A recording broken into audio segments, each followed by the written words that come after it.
sambut Ramadan suci penuh kebahagiaan. Bersama Siratmu TV.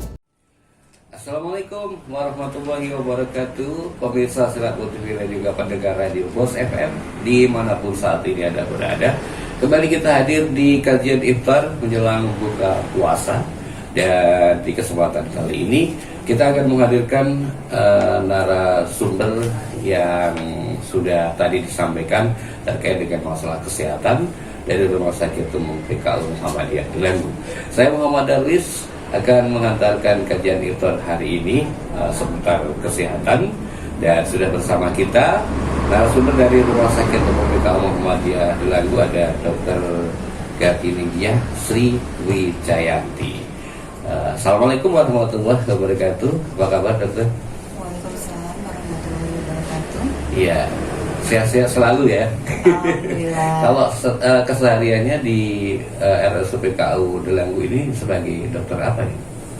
Saya sebagai dokter paru di Rumah Dokter paru. Sakit PKU Delanggu. Iya, jadi di PKU ini juga membuka fasilitas namanya poli apa? Poli paru atau gimana? Ada poli paru, ada polidok juga untuk khusus pasien-pasien TB.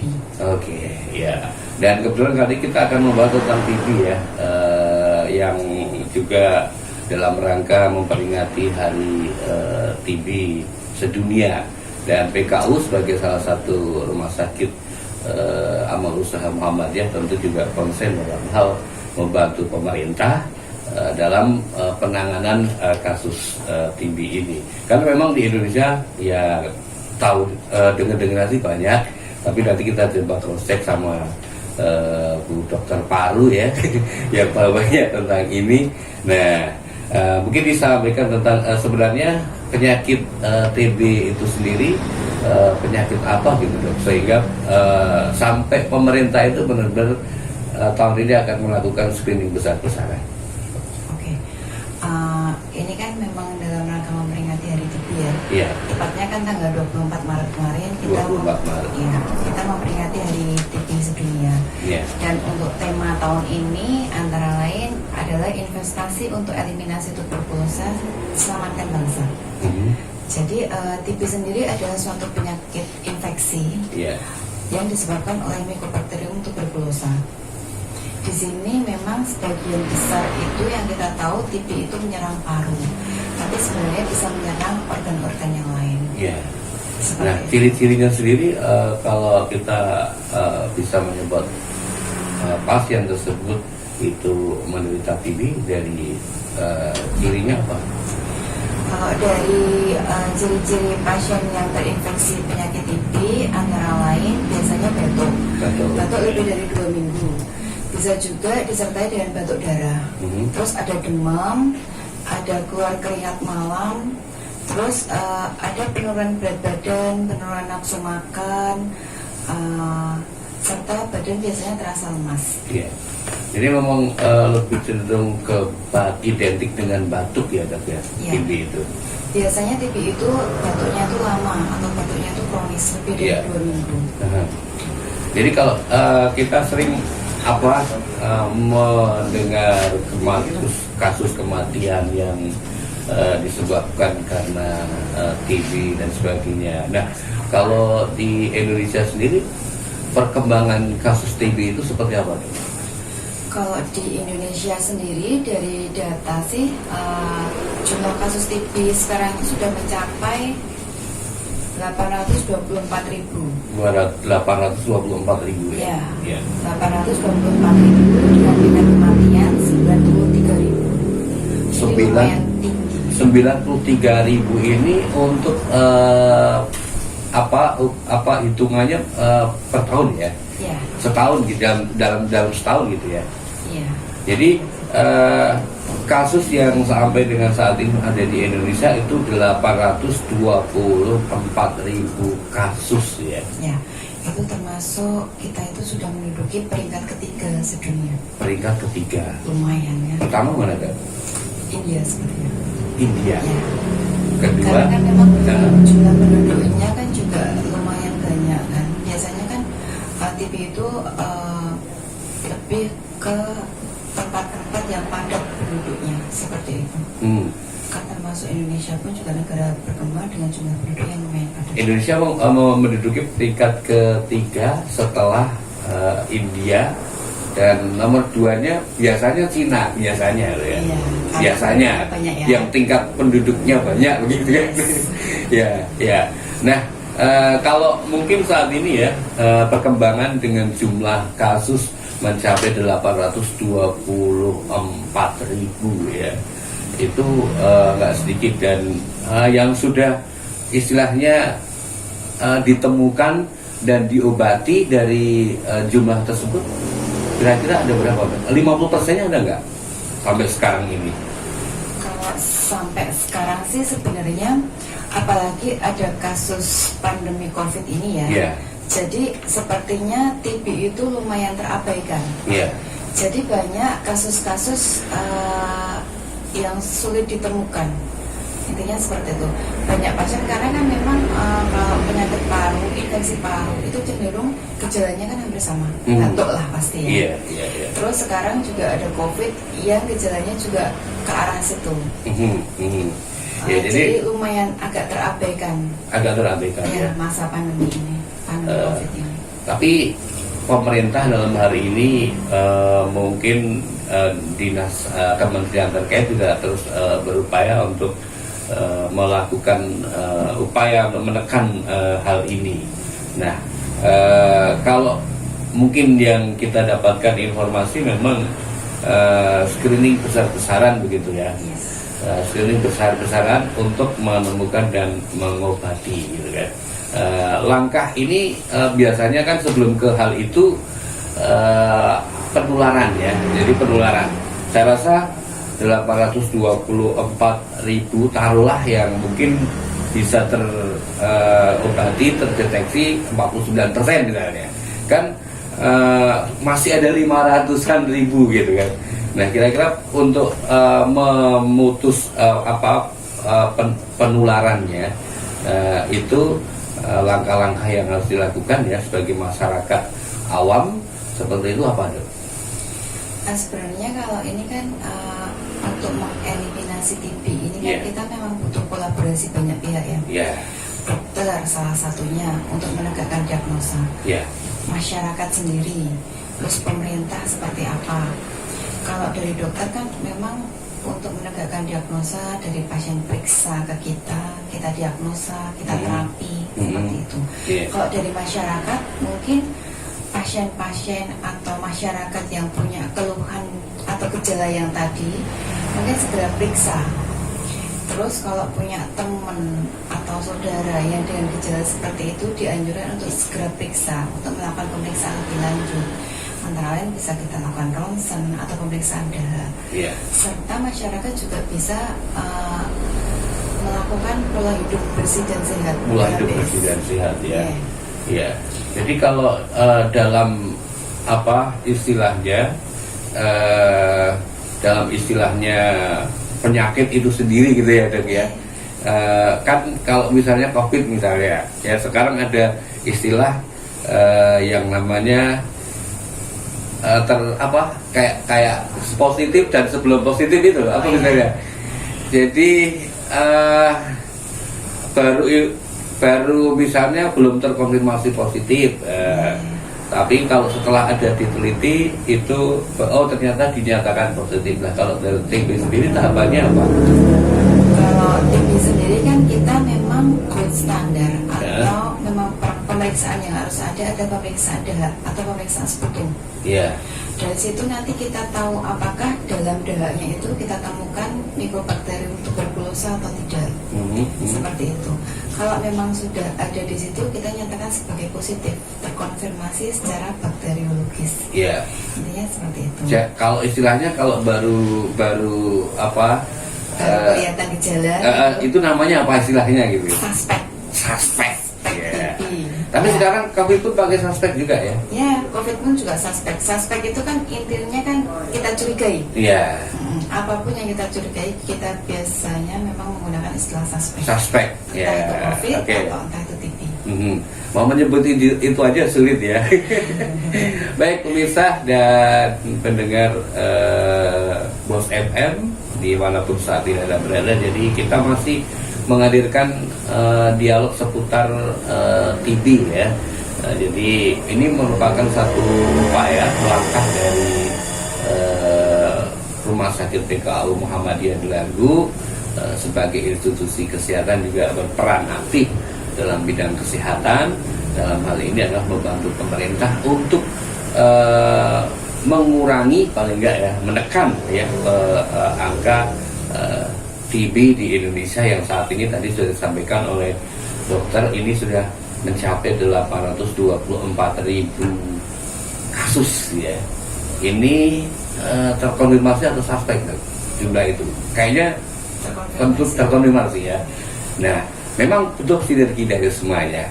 Lalu yang jadi pertanyaan sebenarnya TB itu bisa diobati, itu mitos atau fakta, dan hal-hal apa saja yang terkait dengan TB ini masuk mitos atau fakta. Nah, kita akan lanjutkan dialognya selepas kita hadirkan beberapa informasi berikut ini. Meski puasa, tetap jalani aktivitas dengan semangat. Bekerja apapun asal halal, tak boleh berkecil hati. Terus kuatkan niat ibadah di bulan hebat. Jangan lupa berbagi sebagai bukti empati. Keluarga besar PDAM Tirta Merapi Klaten mengucapkan selamat menunaikan ibadah puasa Ramadan 1443 Hijriah. Ayo segarkan Ramadanmu saat buka hingga sahur, minumnya tetap AMDK Tirta Merapi.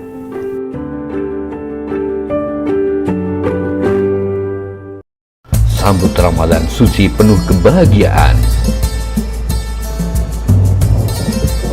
bersama Siratmu TV. Baik, kembali lagi di dialog Iftar jelang buka puasa dari Siratmu TV dan juga Bos FM Delanggu, dan nanti juga akan disiarkan tunda di radio suara Anda Klaten ya.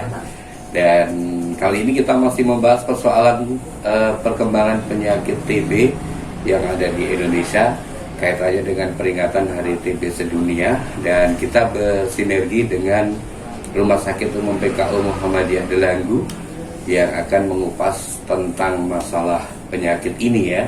Dan sekaligus kita dapat banyak referensi tentang TB itu sendiri, mana yang masuk fakta, mana yang masuk mitos gitu kan. Termasuk apakah TB itu penyakit keturunan, nanti akan kita temukan jawabnya. Oke, pertanyaan yang nanti disampaikan, mungkin pemirsa ingin kita menghadirkan tema tertentu, silahkan ajukan request temanya ke nomor yang ada di bawah layar ini ya, ke nomor WA di bawah ini. Mungkin mengajukan tema tentang HIV, mengajukan tema tentang yang lain, silahkan nanti WA ke nomor ini, dan nanti kita akan bahas, kita carikan dokter yang berkompeten. Dan kebetulan kali ini kita bersama dokter Paru ya. Baik dok, kita lanjut. Sebenarnya kalau kita bertanya penyakit TB ini apakah bisa disembuhkan, karena kita melihat adanya kematian di sini ya, kematian yang menyertai dengan kasus TB yang ada di Indonesia ya. Yang nggak sedikit sih sebenarnya, dari kasus 824.000 kasus saat ini. Sebenarnya TB bisa disembuhkan atau enggak? Sebenarnya TB itu bisa disembuhkan ya. Hampir Ya. semua penyakit infeksi itu bisa disembuhkan. Jadi memang diawali dengan adanya gejala. Kita tahu dari situ apakah pasien terinfeksi TB atau enggak. Iya. Dari situ nanti akan kita lakukan pengobatan. Pengobatan TB itu memang agak lama. Ini tantangannya ya. Jadi pengobatan TB itu agak lama, minimal itu sekitar 6 bulan. Iya. Minimalnya. Jadi bisa lebih dari 6 bulan. Dan di situ pengobatan TB itu kita memakai beberapa macam obat sekaligus. Iya. Jadi dalam satu kali pengobatan ada 4 macam obat Empat ditambah, obat. ya, Obat. ditambah dengan vitamin yang lain. Terus di sini kita dalam pengobatan itu akan melakukan beberapa kali evaluasi untuk mengetahui apakah sudah sembuh atau belum. Jadi nanti biasanya kan kita pertama kali itu melakukan pemeriksaan dahak atau sputum. Kita lakukan positif, habis itu nanti kita evaluasi, bulan kedua harapannya sudah negatif, dan pada bulan ke-6 harapannya sudah perbaikan bagus. Jadi memang TB itu bisa sembuh, sama kayak COVID pun juga bisa sembuh. Intinya bisa sembuh ya. Jadi bisa masyarakat sembuh. biar tidak terlalu khawatir dan takut. Wah. Nah, kemungkinan juga karena mereka belum bisa istilahnya ditemukan ya, yang 500-an ribu itu karena ya itu tadi masih ada anggapan TB nggak bisa diobati sehingga takut gitu kan. Nah, artinya bisa sembuh ya kalau intensif mentaati aturan secara medis. Obatnya 4 kan?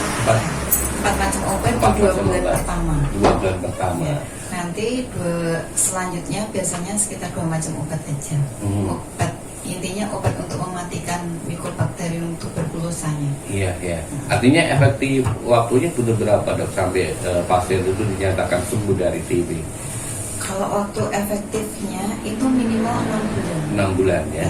Iya. Minimal ya. Jadi bisa lebih dari itu. Kita lihat kondisi parunya seberapa parah, seberapa luas, sama gejalanya seberapa parah. Seperti itu. Jadi kita tidak bisa menentukan nanti 6 bulan selesai. Itu kita nggak bisa karena kita nggak tahu si kuman TB-nya ini seberapa hebat. Karena kan kehebatan kuman TB nanti kan beda-beda. Jadi di situ. Oke, jadi intinya TB bisa disembuhkan. Bisa disembuhkan dan itu waktunya ya tadi antara ya minimal 6 bulan gitu kan. Tapi di 2 bulan awal ini sudah mulai bisa dievaluasi perkembangannya ya. Jadi evaluasi nanti kita lakukan di 2 bulan pertama sama di 6 bulan. 6 bulannya ya. Jadi untuk menentukan apakah masih dilanjutkan pengobatan atau tidak, kita melakukan evaluasi di akhir pengobatan. Tapi rata-rata mayoritas sembuh di bulan ke-6 evaluasi itu. Iya, ada kasus-kasus yang gejalanya tidak terlalu berat, luas infeksinya juga tidak terlalu luas, biasanya 6 bulan selesai. 6 bulan sudah negatif. Ya, pemirsa, tadi kita sudah mendapatkan informasi ya, jika memang TB itu dapat disembuhkan. Artinya masyarakat tidak perlu takut jika mungkin ada gejala-gejala atau tanda-tanda yang mengarah ke TB seperti tadi yang disampaikan oleh dokter. Ini jangan takut untuk melaporkan diri misalnya ke pengobatan tingkat desa, kemudian ke puskesmas atau ke rumah sakit sendiri agar biar segera dapat penanganan ya dok ya. Paling nggak screening awal gitu ya. Paling nggak kita lakukan screening awal dulu, apakah memang TB atau bukan. Ya, kita pengen tanya sama Sadia dulu ya. Kalau TB itu penyakit keturunan menurut kamu mitos atau fakta? Iya. Wah, grogi, jangan grogi ya. Nah, ini belum hidup ya. Iya, belum hidup ya. Nah, sebelum kita tanya ke ahlinya, nah kira-kira TB itu ada penyakit merupakan penyakit keturunan, mitos atau fakta? Mitos. Mitos ya. Mitos. Ya. Mitos ya. Mitos. Ya. Kalau menurut Dodo, TB itu penyakit keturunan, mitos atau fakta? Fakta. Oh, fakta ya. Jadi ya skornya 1-1 ya. 1-1 gitu kan. Nah, kalau menurut dokter ini kita tanya ahlinya ya. Jadi TB itu penyakit keturunan, mitos atau fakta? Kalau TB itu penyakit keturunan atau bukan, itu sebenarnya mitos. Mitos. Alasannya? Itu bukan fakta. Karena TB itu udah jelas disebabkan oleh kuman atau bakteri, yaitu Mycobacterium tuberculosa, yang tidak ada hubungannya sama sekali sama genetik. Jadi memang penyakit menular yang disebabkan ini ya, ada penyebabnya tertentu gitu ya. Jadi bukan keturunan gitu. Misalnya ini ya, ada keluarga saya yang mungkin di atas misalnya mbah-mbah gitu kan, atau saudaranya bapak, saudaranya ibu ada yang pernah kena TB gitu kan. Nah,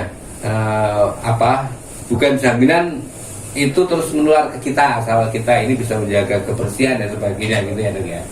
Sebenarnya kan kalau TB itu kan memang penyakit menular ya. Iya. Hampir semua infeksi itu kan penyakit menular. TB kan penyakit menular di paru. Iya. Jadi sebenarnya orang beranggapan ini penyakit keturunan mungkin karena dalam satu keluarga itu akhirnya kena TB semua. Itu mungkin yang menyebabkan alasan orang berpikir kalau ini merupakan suatu penyakit keturunan. Iya. Tapi kenapa sih kok bisa dalam satu keluarga kena semua? Mungkin karena memang deteksi dininya kurang. Oh gitu. Jadi masih seumpamanya dalam satu keluarga ada yang kena TB, nggak diobati, batuk lama nggak diobati, cuma diobati obat batuk aja, tapi bukan diobati untuk mematikan bakterinya. Jadi kan dalam waktu itu kan si pasien yang kena TB ini akhirnya menularkan ke anggota keluarga yang lain. Iya. Itu jadi dari situ orang mungkin beranggapan kok satu keluarga ini kok kena TB semua, jangan-jangan TB ada faktor keturunannya. Mungkin dari situ. Tapi kalau penyakit menular itu fakta ya. Itu fakta. Ya. Kalau TB memang penyakit menular itu fakta. Tapi kalau keturunan adalah mitos ya. Oke, jadi uangnya masih itu. Nah, kamu jawabnya bener gitu kan. Baik, berikutnya ini ya. TB ini merupakan penyakit masyarakat yang khusus menyerang ekonomi ke bawah, wong randidit, wong miskin, wong pokoknya wong kumuh dan sebagainya. Menurut kamu mitos atau fakta? Mitos. Mitos ya. Kalau menurut Dodo mitos atau fakta? Fakta lah deh. Pokoknya harus beda. Iya. Ya. Jadi ini emang ada pertanyaan ya. Jadi kadang kita sendiri melihat kenapa sih kasus TB yang akhir-akhir ini terjadi kok banyak menyerangnya orang kayak sebangsa kaya, sebangsa orang menengah miskin gitu kan. Ya kalau dia tuh kaya kan. Ya, kita tanya jawabnya nih, mitos atau fakta ini Dok? Kalau TB hanya menyerang masyarakat ekonomi menengah ke bawah itu mitos ya. Iya. Bukan sesuatu yang benar karena Berarti orang kaya bisa terkena TB juga. Bisa. Wah, neko-neko ya. Ada orang kaya yang kena TB juga. Ada ya? Ada. Bahkan nakes pun yang akhirnya kena TB itu ada. Iya. Dan itu mungkin beberapa ya lumayan banyak lah, nggak cuma sedikit. Karena tertular dari pasien biasanya. Artinya TB bisa menyerang ke siapa saja gitu kan? TB itu bisa menyerang ke siapa aja, tidak memandang kekayaan, tidak memandang umur, tidak memandang jabatan, tidak memandang kerjaan. Yeah. Karena kan kita nggak tahu apakah orang di sekitar kita itu terinfeksi atau penderita TB atau enggak, kan kita nggak tahu. Terus mereka ternyata edukasinya kurang, kemana-mana nggak bawa masker, atau mungkin malah belum terscreening, itu kan bisa. Oke, jadi ini sudah ketemu jawabannya ya. Penyakit TB ini menyerang ke masyarakat ekonomi lemah dan sebagainya, itu mitos ya. Ada jawabnya nih, karena ya tadi semua golongan, semua usia, pekerjaan apapun ya, kondisi ekonomi apapun ya, bahkan nakes sendiri juga bisa terserang gitu kan. Jadi memang penyakit ini bisa menyerang ke siapa saja. Jangan berharap kalau kita orang kaya nggak kena TB ya, enggak ya. Udah bebas dari TB ya orang apalagi kaya. kita misalnya jadi rumah sakit ya, bisa jadi kita bukan jaminan kita nggak bakal kena TB ya kan ya. Iya, nakes pun juga banyak. Iya, ini Kok bahasanya jut ya biar masyarakat bisa memahami, ternyata kita harus tahu juga itu bisa menyerang ke siapa saja gitu. Artinya kita harus hati-hati prokes gitu kan. Yes. Gitu. Jadi Baik. memang mungkin ini Apa? karena kan TB ini kan apa namanya melibatkan faktor manusia sendiri yang akhirnya jadi penderita. Terus bakterinya sendiri sekuat apa, sama lingkungannya seperti apa. Oke, berarti faktornya ada 3 faktor. Ada gitu ya? 3 faktor. Jadi memang kalau lingkungannya itu memang sanitasinya buruk, terus apa cahaya matahari masuknya kurang, Rumah, ya? ya di rumah, terus yang terlalu padat penduduknya, kayak gitu mungkin akan lebih cepat tertular dan lebih cepat terinfeksi. Intinya seperti itu. Iya. Jadi memang 3 faktor itu harus jalan sinergis ya, bersama-sama gitu ya. Dari medis sendiri, juga terus bekerja, mendeteksi dan juga mengobati, menemukan gitu ya. Kemudian dari sanitasi dari masyarakat sendiri, termasuk peran juga dari antar instansi juga ya.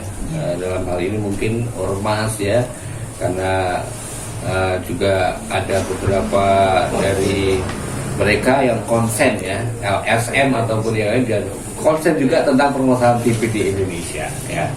Dan termasuk PKU sendiri yang juga sudah konsen juga memberikan edukasi kepada masyarakat terkait dengan masalah TB. Nah ini yang paling keren ya. Kalau menurut Sadio mungkin ini fakta ya. Kalau menurut Dodo bisa jadi mungkin ini juga fakta. Gini. Ya. Pertanyaan gini ya. Apakah penyakit TB itu timbul akibat kena santet? Ya, penyakit TB itu timbul akibat kena santet. Mitos atau fakta? Mitos. Kamu percaya santet? Nggak percaya? Ya. Nggak ada santet menurutmu? Ya? Nggak tahu. Nggak tahu. Nggak tahu ya. Nggak tahu. Jadi percaya saja. Gini, ini pemahamannya adalah begini. TB itu bisa jadi disebabkan karena kena santet, gitu ya dok ya. Nah seperti itu. Kira-kira ini mitos atau fakta? Mitos. Ya, Dodo. Mitos ini. Sekarang gue jawab bener loh. Saya tidak percaya santet. Oh gitu ya. Oke, kita tanyakan kalau dokter gimana ya. Santet itu perburuan jarak jauh gitu kan. Masa ya nemplek ke TB. Mitos atau fakta itu? Kalau ini sih mitos ya, tapi sebenarnya kalau kita sih mikir itu nggak mungkin ya karena santet ya. Tapi jangan salah, banyak pasien yang masih beranggapan seperti itu. Oh gitu? Ya, ada beberapa pasien, apalagi yang dari desa ya, itu ada yang beranggapan kalau jangan-jangan saya di orang diguna-guna atau diapain sama orang ya dok. Kok saya kok batuk nggak sembuh-sembuh, apalagi sampai batuk darah, itu orang pasti udah berpikiran aneh-aneh.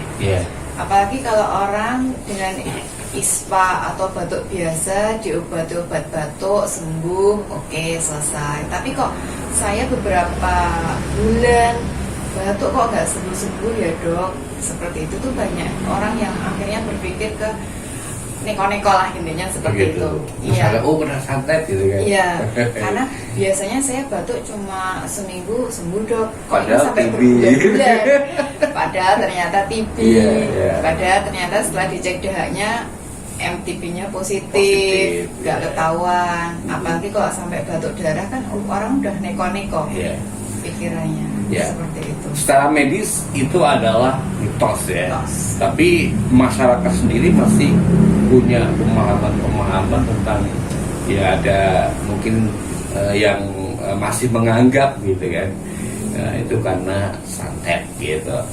Baik, di segmen akhir nanti kita bakal minta tips atau saran dari dokter bagaimana langkah dini agar kita ini bisa ya paling enggak sebagai langkah antisipasi agar TB ini tidak menyerang diri kita dan lingkungan sekitar kita. Kan yang namanya ikhtiar itu boleh gitu kan.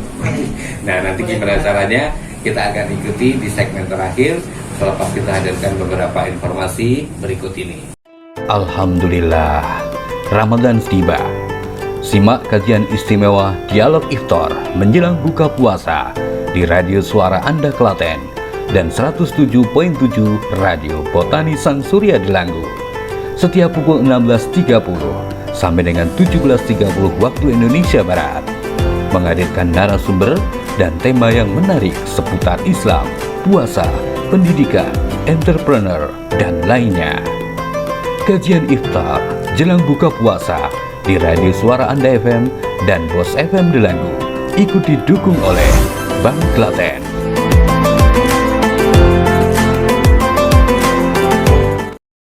Sambut Ramadan suci penuh kebahagiaan bersama Siratmu TV. Baik pemirsa, kembali hadir di Dialog Iftar menjelang buka puasa yang kali ini dihadirkan di Radio Bos FM Delanggu, di Siratmu TV channel YouTube, dan di Radio Suara Anda Klaten. Dan kita masih membahas permasalahan TV dari awal. Kita sudah bisa mengetahui pemirsa dan pendengar yang ada di manapun saat ini bisa menyimak kami. Di segmen akhir ini kita bakal hadirkan langkah preventif apa yang bisa kita lakukan ya, setelah kita mengetahui tentang seluk-beluk TB, perkembangan kasusnya, mitos atau faktanya ya. Nah, yang perlu kita lakukan adalah apa yang perlu bisa kita lakukan sebagai langkah preventif agar penyakit itu tidak menyerang diri kita, lingkungan sekitar kita. Kita masih bersama Dr. Gantinenggia Sri Wijayanti ya. Mudah-mudahan ini tidak tidak bisa menjadikan kita kapok untuk mendengarkan suaranya ya. Jadi terus bertanya kira-kira tentang TB. Nah, itu bisa. Nah, kira-kira langkah preventif apa nih dok yang bisa kita lakukan masyarakat nih, agar dari saat ini mungkin bisa membiasakan diri hal kebaikan sebagai langkah pencegahan. Oke, langkah preventifnya kan kita tetap ingat 3 faktor tadi ya. Manusianya sendiri yang akan terinfeksi, virusnya atau bakterinya, sama lingkungan. Lingkungannya seperti apa? Kalau dari hostnya, manusianya sendiri, penderitanya sendiri. Untuk langkah preventifnya antara lain gimana caranya biar daya tahan tubuh kita bagus. Menguatkan Daya tahan tubuh sama dengan imunitas imun? Sama ya. Jadi meningkatkan, mempertahankan imun, gimana caranya biar tetap bagus. Antara lain salah satunya makan makanan yang bergizi, asupan gizinya bagus, olahraga yang teratur, terus mengurangi rokok, kalau bisa yang menghentikan rokok ya. Mungkin kalau orang yang sudah biasa ngerokok kan untuk berhenti kan susah, kurangi dulu sedikit-sedikit. Siapa tahu nanti bisa hilang. Ya, siapa tahu nanti bisa hilang tanpa pesan. Salah satunya nanti seperti itu. Ya, gimana caranya biar imun kita tetap oke. Jaga imun ya. Biar bakteri atau virus sekuat apapun masuk ya langsung ditangkal oleh imun kita. Intinya seperti itu. Terus yang kedua itu kan faktornya kan dari virus atau bakterinya. Kalau itu kan tidak bisa kita cegah ya, tidak bisa kita preventifnya seperti apa kita nggak tahu. Terus ini mungkin caranya adalah bagi penderita TB-nya sendiri biar virus itu tidak menular ke yang lain. Kalau bisa selalu pakai masker. Intinya itu biar virusnya tidak berterbangan kemana-mana. Intinya seperti itu. Jadi sebenarnya selama pandemi COVID ini termasuk salah satu mengurangi tingkat penularan TB. Dari sisi preventifnya. Dari sisi preventifnya. Karena kita dibiasakan untuk memakai masker. Intinya seperti itu. Terus yang ketiga dari lingkungannya. Kita gimana caranya PHBS, perilaku hidup bersih dan sehat. Kita bikin lingkungan kita yang bersih seperti apa. Sanitasinya bagus. Cahaya matahari masuk juga bagus. Seperti itu. Jadi kita masyarakat sendiri sudah mengetahui ya, ternyata memang tidak hanya di satu faktor saja. Jadi faktor di pribadi kita yang tadi sudah disampaikan memang harus terus meningkatkan daya tahan tubuh ya dok ya. Kemudian lingkungan sekitar rumah kita dan sebagainya, pencahayaannya dan sebagainya tadi yang juga sudah disampaikan ya. Nah, kita nggak tahu penyakit itu datangnya dari mana, penularannya dari mana. Rumah kita bersih, lingkungan keluarga kita juga bersih. Karena kita keluar, kita dapat dari luar, akhirnya kita kena gitu kan. Kita suspek misalnya.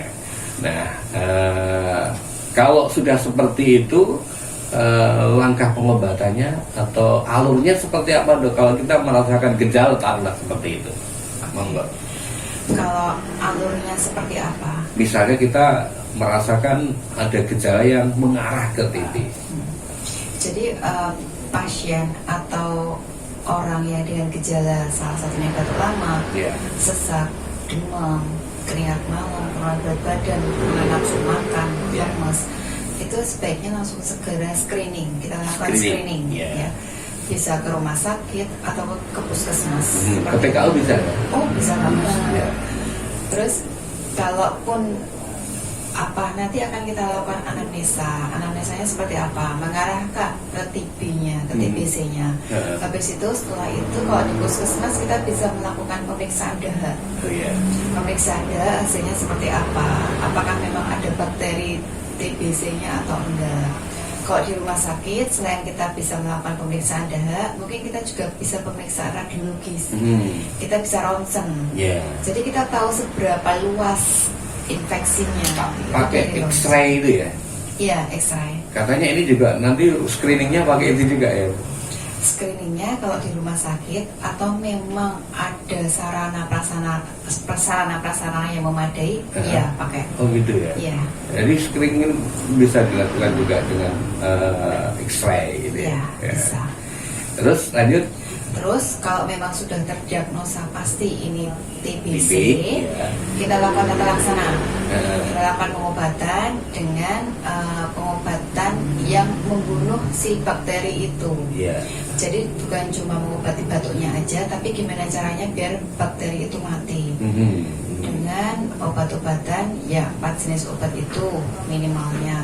Bisa kita tambahkan dengan vitamin-vitamin. Dan lama pengobatannya minimal 6 bulan ya. Terus di situ nanti kita akan lakukan evaluasi. Evaluasinya di bulan kedua atau di akhir pengobatan. Terus gini, kan ada beberapa pasien itu pengobatan setelah 2 bulan dia udah nggak ada gejala. Mandek lah. Nah, itu yang bahayanya di situ. Itu kan sebenarnya kuman itu belum mati penuh atau belum semuanya mati, mungkin cuma melemah aja. Kalau nggak diselesaikan pengobatannya sampai 6 bulan, takutnya apa? Bakteri yang lemah ini akhirnya jadi kuat lagi, dan akhirnya kebal sama obat yang biasa. Ya, yang perlu dikhawatirkan itu itunya. Akhirnya pengobatannya lebih lama lagi, malah belum bisa dinyatakan sembuh tuntas gitu ya. Jadi harapannya itu kalau memang pengobatan TB itu manut aja sama dokternya. Intinya gitu. Mau dilakukan apa, manut aja. Berhenti atau enggak, manut aja. Nanti biarkan dokter yang menyelesaikan. Intinya harus sudah selesai sembuh atau memang selesai pengobatan, nanti biar dokter yang menentukan. Terus ini, maaf ya. Jadi pasien itu ada beberapa orang yang mengalami efek samping, entah itu mual, muntah, gatal, terkait dengan efek samping obat-obatan itu. Jadi memang kalau nanti ada efek samping yang timbul, jangan langsung berhenti, jangan langsung merasa aku nggak cocok kayaknya obat itu. Jangan. Jadi kembalilah ke tempat pasien berobat, cerita biar kami bisa menentukan enaknya seperti apa.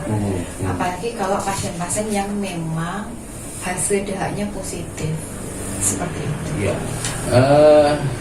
Jadi memang pengobatan TB ini bisa menimbulkan masalah baru ataupun juga yang lain. Sebenarnya seperti apa, Dok?